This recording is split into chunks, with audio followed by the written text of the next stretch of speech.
Greg, thank you so much. I'm with Barry Larkin, Hall of Fame class of 2012. So you were a young Barry and breaking in, and Dave Parker was there with the Cincinnati Reds. What was he like? He was big. His personality was big. He was a big guy, huge smile, huge personality. But my relationship with Dave started actually before I actually came up with the Reds, right? So I was at Michigan, and the Major League Baseball was on strike. So the Reds came up to Detroit to play Detroit for some exhibition games. And I was in college up there. And I went down to the games in Detroit from Ann Arbor, Michigan. And Dave met me at the door, and was the first time I really spent any time with him. And he walked me directly over to Dave Concepcion's locker room. And this was I was a sophomore in college. And he walked me over to my idol, Dave Concepcion, and I told him he was my idol. And he said, "Dave, do you know who this guy is?" And Dave looks and he goes, "No."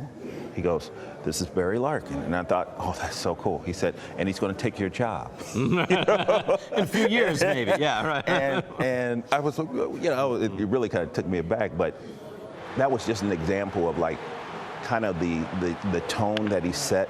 You know, he walked with a presence about himself. There was a confidence, and he expected guys to, in his person around him, to kind of play with that type of attitude, right?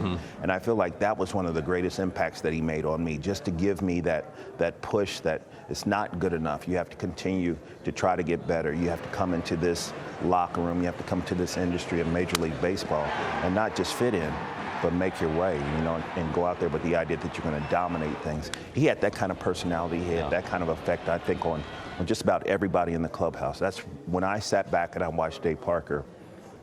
Not only was he talking about it, he was out there doing it himself. I mean, he had some great years in Cincinnati, and obviously what he did in Pittsburgh, which preceded Cincinnati.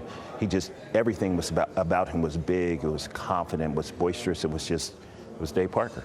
That's nice to remember on this day. And it's poignant that he learned the news, knew he was going into the Hall of Fame, but passed away just last month. Your thoughts on that? Yeah, I saw Dave quite a few times in Cincinnati, and certainly he wasn't the physical presence that we've seen, but he was always still sharp-witted. The last couple of times I had a chance to talk to him, he was spitting his rhymes out there and doing his thing. And this day isn't just about Dave. This is about Kelly as well, his wife, because I was talking to her the other day. Matter of fact, we rode up here together, and we're celebrating Dave's induction, but Kelly, this is part of yours as well. You're a huge part of this. I think every player that has gotten inducted into the Hall of Fame has had his strong support staff and support team, and most of the times that's the wife. And I told Kelly, hopefully you'll be able to come back up here and just enjoy. This year's going to be a little fast, but after that first year, hopefully you get a chance to come up here and just enjoy being a Hall of Famer, because you also are a Hall of Famer. So I think she appreciated that, and just a strong family. But certainly seeing Dave during the Parkinson was tough, just because physically he just wasn't that big presence that I remember him as a young man. Yeah, well, this is nice for his family here. You're right, and be part of the family here for forever. Yeah, Barry, sure. Thank you so much. You got it, Brian. Appreciate your perspective. Barry Larkin, Greg, back to you.